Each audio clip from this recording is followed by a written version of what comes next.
Now, the Montana Department of Transportation reported icy roads and fog made it difficult for semi-trucks to climb some interstate hills. Numerous crashes and thick fog forced I-90 to be completely closed between the Pryor Creek and Arrow Creek roads exits for about 2 hours today. Now, detours were in place, but I-90 is fully open at this hour with scattered wet roadways south of Billings.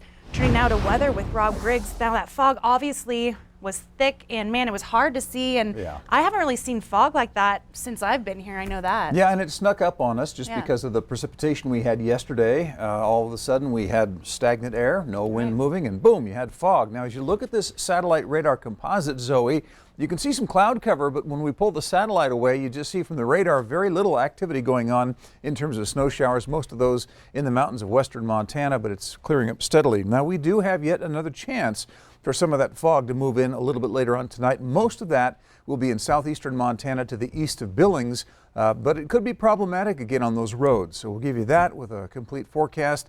Not to mention, we have some sunshine in the forecast, a whole bunch of it too. That's good news. That's all coming up in just a little bit. Zoe. Thank you, Rob. Well, Americans honored and remembered veterans today all around the country. The Yellowstone National Cemetery held a ceremony as part of Wreaths Across America.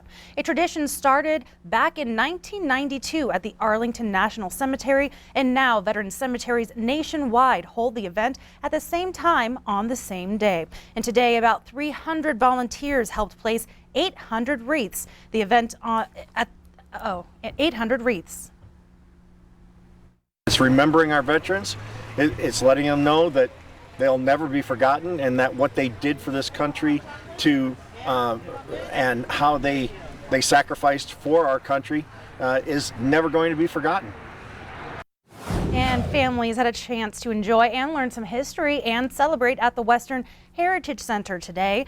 Playapalooza has been moved to December to help enjoy holiday time, including Christmas and Hanukkah. Old games such as pick-up sticks and tiddlywinks added to the festivities, and children's author Precious Mackenzie read stories at what was the original Parmley Billings Library. Now, Santa Claus himself even making an appearance. It's a chance for children to see the Western Heritage Center as a place to learn history. There's enough activities here for the kids to come in to have fun, but this event in particular is designed for the younger people to have a great experience. It's just a way to look at how people have celebrated Christmas in the past and bringing their families together, and then have a memory that's associated with this place. And hopefully that memory is a positive one, and they want to come back time and time again. And Kevin Koistra hopes the holiday Playapalooza becomes a traditional daytime event at this time every year.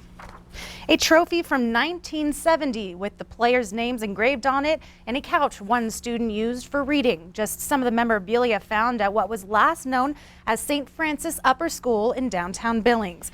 Fag Family Properties opened up the frat building at 205 North 32nd Street. And today, a chance to see the school before it's remodeled into offices or apartments. As well as a donation to Mayfair, the Billings Catholic School's largest fundraiser.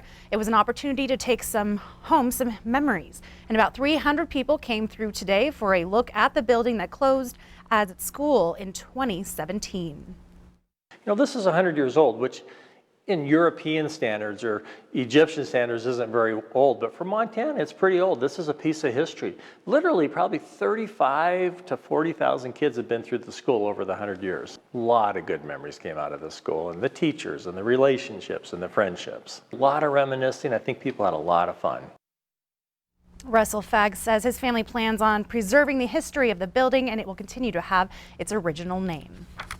Well, stay with us. More to come on the 5:30 news. One student at MSU Billings with a new, different perspective of a colorful Christmas this year. And hi again, everybody. I'm Scott Breen at the National Finals Rodeo in Las Vegas. Coming up in sports, count them. 1, 2, 3 Montanans, all projected to win world titles tonight. Easier said than done. We'll set it up in sports. You're watching MTN News with Zoe Zandora. Storm tracker weather with Rob Griggs. And sports with Casey Conlon.